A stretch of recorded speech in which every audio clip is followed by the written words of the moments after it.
Hey, good morning, guys. It's actually the Wednesday, September 6th, the morning of. Just wanted to give an update on some of the work that's been done on the Vision 2030 document. I was hoping to do some of this face to face, but I know time's becoming more of the effort and of an essence here. It's getting kind of tight. So I didn't want it to slide too long before I could give an update. Also, just didn't want to send the slides. I think sometimes it's very difficult to kind of track if it's just the slideware. So I want to walk you through it. If you got questions, let me know, and then we can talk about how to continue building up the document. So first off, if you take a look at this, I started working on, change the pointer to the laser. So this is the summary stuff. Not a lot has changed here. This will end up being, part of a Word document that I'll put together as well to accompany the PowerPoint. And then those two documents together can be what we can use to help evangelize our vision, our 2030 vision to the congregation. One thing of note is that this all sits, of course, underneath our vision statement, creating disciples, right? So that is top. That's number one. Here's how we're functionally going to go do that over the next 5 years. That's really the goal of that. So again, talking about the what, the why, the who, and the how. We'll discuss this more, and then I took some scriptures that I've been kind of looking over and praying about. We'll incorporate those into these a little bit more, and certainly into the Word document as well, as reasons why we feel like God is calling us this direction. Nothing's changed here on this slide. It's just pretty. And then nothing's really changed here. This is what we went through and did the post-it note work, the questions that we discussed, and so that can be a point of conversation as we start to, again, kind of broadcast this, start sharing this vision that with the congregation, that this is where we started. Some of the questions we wanted to really tackle and dive into. This has changed. So this is a couple slides that I've added. The next two, these are important. So let me walk through these a little bit more detail. So first off, ignore all the red dots. They're simply placeholders. I'm using them to kind of grade against our, do we have a specific, something measurable, achievable, realistic, and time bound? I kind of came up with a green, yellow, red, like green, yeah, good, yellow, pretty good. Red, no, we don't really have this down yet. The goal is to kind of get away from all the reds. A yellow every here and again is not that bad. Green, obviously, you're golden. But what I did also on this slide is at the very top, if you look at the initial focus areas, each bullet point is one of our sticky notes. So I organized our sticky notes together. I think we did that a little bit before. And then I've done in a summation, this starts to materialize really one of our vision goals by 2030. So take a look at this one. So become a praying, worshiping church, teach the importance of to the body, new original songs, prayer team, worship leaders, etc. That was one of the sticky notes. The other one was to be a people who pray, worship God every day of the week. Third one was vibrant prayer ministry, not just on Sundays.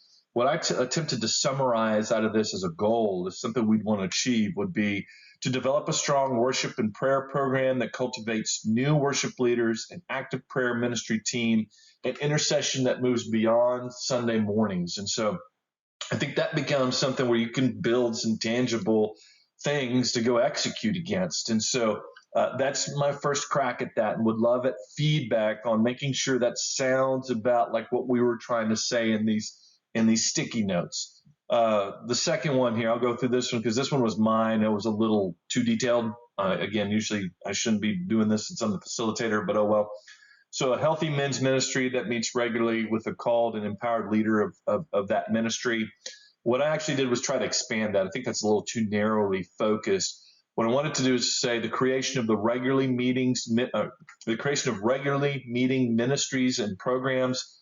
So, for example, men's programs, women's programs, regen. We've talked about doing regen again, with a designated ministry leader empowered to do the work of the ministry. So it's not the elders, it's a ministry leader that's doing the work of the ministry. We're supporting them. That should be something we put together. So that's kind of that second one. Again, would love feedback on this because I think that these start to materialize in things that we would want to share with the congregation. This one here, I have it by itself to be people who share their faith journey with others. I think honestly it goes into this category as well. Because anyway, just my thoughts there. Would love feedback on that as well, or if we need to expand on this. But this one is, to the sticky notes were to make biblically obedient disciples of all age groups, elders equipping the saints to do the ministry, and then, raising disciples, kids included, to be involved in ministries, not pew potatoes. I like to know pew potatoes.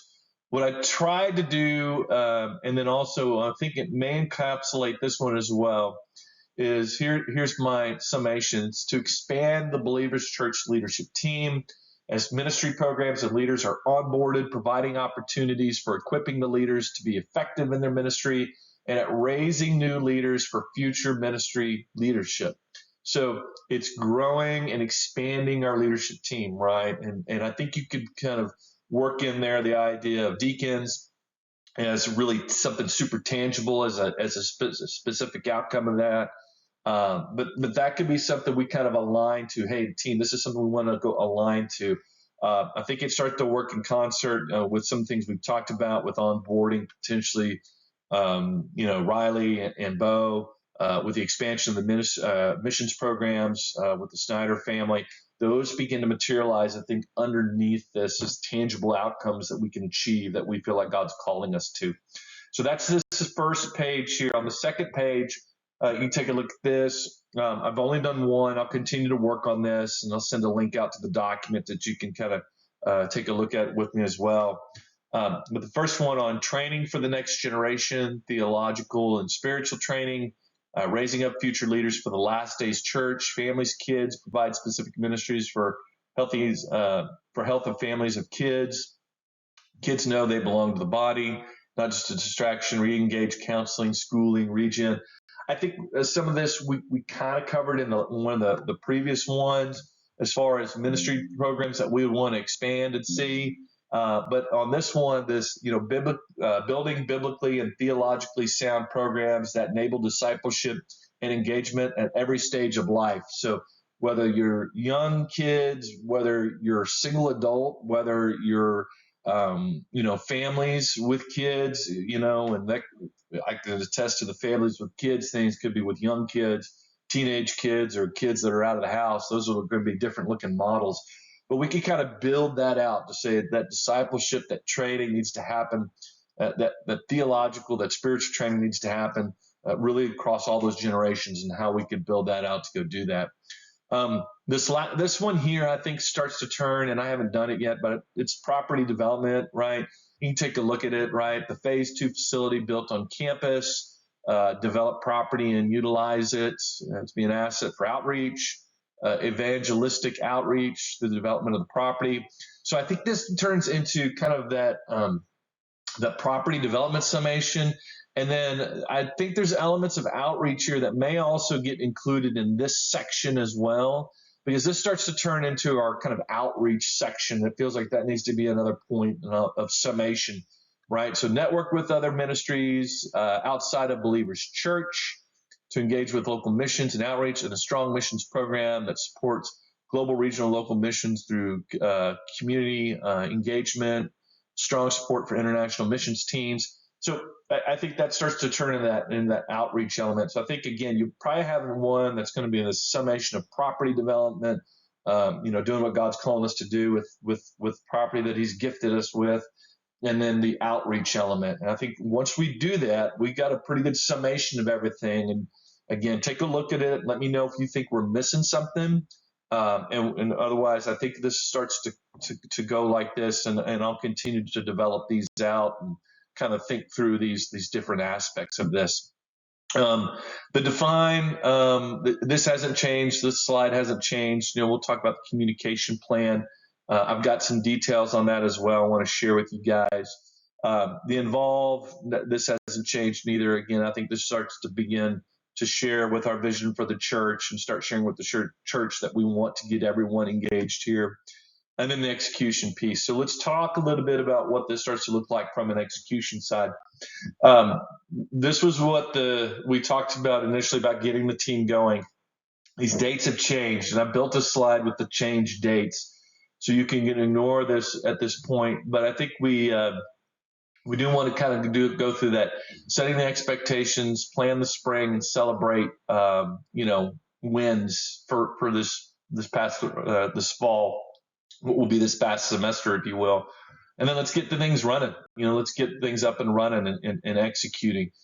So let me go into a couple more slides that I've added that I'd like for you guys to take a look at and get your feedback on.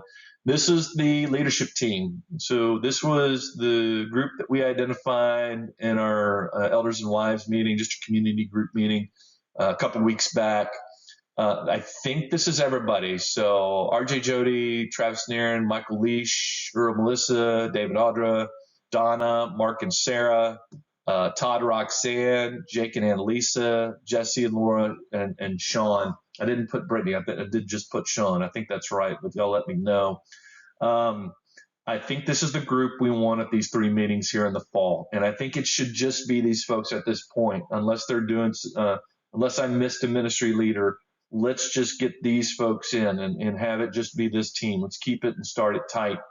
And I think once we kind of look at this crew, what we talked about with the timing after we went through the calendaring process at the last meeting was October 1st, October 22nd, November 12th. I'll work with Audra to get an email out to the previous list of leaders as soon as possible to talk through and get these dates reserved. We talked about this being an after church meeting, lunch meeting, working meeting with no childcare. And then I also think again, the goal in my mind is the business aspect of this meeting, or just the getting the work done aspect of this. Our goal should be to keep it under 2 hours. And that doesn't mean that we're not going to stick around and talk, because I think we're pretty fantastic at that. I think when we call the meeting to order and what we want to execute, I think we should really focus on keeping these things tight and keeping them under 2 hours. So more to come there, but I think what we'll also do is this first meeting, we talked some about, having the ministries share their vision. I don't think that's right. I think this probably ought to be us sharing some of our visions. If you notice, October 1st is coming quick. We probably need to get more of this down on paper sooner rather than later. And we should share a little bit about what we're up to with this crew.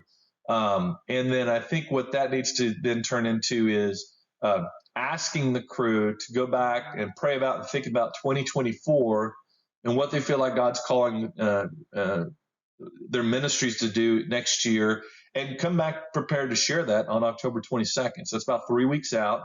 Hey, can you get together and kind of talk through, what you feel like God's calling you to do within your ministry in October or in 2024 by October 22nd. The other thing I think we may need to put out there and like feedback on is asking ministry leaders how they're doing and if they still feel called to lead their ministries in 24. And so, I think it needs to be okay for ministry leaders to call an audible or say, I'm going to be overloaded, I'm going to be overworked, or nope, I'm on board, let's go, I'm ready to push the ball forward. But I think we just need to have opportunities to do that. So I'm open to ideas on how to frame that. But I want to make sure we give our ministry leaders opportunities to say that, we need to go to the bullpen, that we need to kind of, they need to take care of business, and we don't want them to burn out. We just don't want them to burn out. I think that's the main goal. So have them see this October 22nd meeting then becomes, I think, a lot more of them sharing. Hopefully this is 90% them sharing and just us listening and loving on and affirming what God's what they're calling their ministries to do in 24. I think the 12th then turns into maybe a little bit of follow-up on, hey, here's what the schedule looks like for that next year, particularly for the spring, and celebrating some wins in the fall, and then go team. We probably need some feedback on how they felt this meeting series and all went, and start penciling in dates for for 2024. I think we've got a lot of good ideas, but there's a lot of things moving here, right? So, and I think also, Earl, I think we've talked about it a little bit, but just the idea of getting the business team together, which is me, you, Audra, and Jesse. and looking at the financial operations of the church. I think that's going to be critical because we've got a lot of good ideas out there with onboarding potentially Bill and Riley, with replacing the sound system, with doing some building maintenance and updates and things of that nature. Those are great ideas and they all cost money. So we just need to be sharp about that and maybe think through timing and things of that nature. So that's kind of where I am. A couple other things to note is I'm building also a Word document. I'll send a link out to you guys as well. It really takes all this stuff and puts it into just a readable type document, if you will.